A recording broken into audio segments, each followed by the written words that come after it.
Hi friends, ಎಲ್ರಿಗೂ ನಮಸ್ಕಾರ.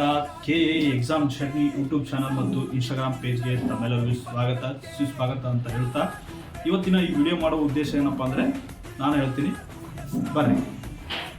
ನಮ್ಮ ಪ್ರೀತಿಯ ಗುರುಗಳಾಗಿರ್ತಕ್ಕಂಥ ಸುನೀಲ್ ಸರ್ ಅವರು ಸುಮಾರು ವರ್ಷಗಳಿಂದ ಅರ್ಥಶಾಸ್ತ್ರಕ್ಕೆ ವಿಷಯದಲ್ಲಿ ಮತ್ತು ಸ್ಪರ್ಧಾತ್ಮಕ ಪರೀಕ್ಷೆಗಳಿಗೆ ಉಪಯುಕ್ತವಾಗುವಂಥ ಧಾರವಾಡ, ಬೆಂಗಳೂರು, ಗುಲ್ಬರ್ಗ ಮತ್ತು ಇನ್ನಿತರೆ ಉನ್ನತ ಮಟ್ಟದಲ್ಲಿ ಇರತಕ್ಕಂಥ ಸ್ಪರ್ಧಾತ್ಮಕ ಪರೀಕ್ಷಾ ಕೇಂದ್ರಗಳಲ್ಲಿ ಬೋಧಿಸಿ ಇವತ್ತಿನ ದಿವಸ ಸ್ವತಃ ಅವರೇ ಅರ್ಥಶಾಸ್ತ್ರ ಭಾರತ ಅರ್ಥವ್ಯವಸ್ಥೆ ಎಂಬ ಪುಸ್ತಕವನ್ನು ಬರೆದಿದ್ದಾರೆ. ನಾನು ಕೂಡ MA ಅರ್ಥಶಾಸ್ತ್ರ ವಿಭಾಗದ ವಿದ್ಯಾರ್ಥಿಯಾಗಿದ್ದು ನನಗೂ ಕೂಡ ಈ ಪುಸ್ತಕ ತುಂಬ ಚೆನ್ನಾಗಿ ಅನಿಸಿದೆ. ಅರ್ಥಶಾಸ್ತ್ರ ಎಂಬ ವಿಷಯವು ಕಬ್ಬಿಣದ ಕಡಲಂತಿದ್ದ ಅರ್ಥಶಾಸ್ತ್ರದ ವಿಷಯವನ್ನು ಸುಲಿದ ಬಾಳೆಹಣ್ಣಿನ ರೀತಿಯಲ್ಲಿ ಒಂದು ಪುಸ್ತಕವನ್ನು ಬರೆದು ಮಾರುಕಟ್ಟೆಗೆ ತಂದಂಥ ನಮ್ಮ ಪ್ರೀತಿಯ ಸುನೀಲ್ ಸರ್ ಅವರಿಗೆ ತುಂಬ ಹೃದಯದ ಧನ್ಯವಾದಗಳು.